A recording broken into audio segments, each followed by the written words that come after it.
yerlarda otlar bevaqt bo'lmag'ay.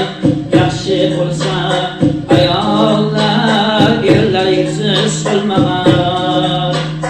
Qaysi yerda chinakam botir bo'lsa yigitlar, o'shali yurtning erlari yovlarga qul bo'lmag'ay. Qaysi yurtda chinakam botir bo'lsa yigitlar, o'shali yurtning erlari yovlarga qul bo'lmag'ay.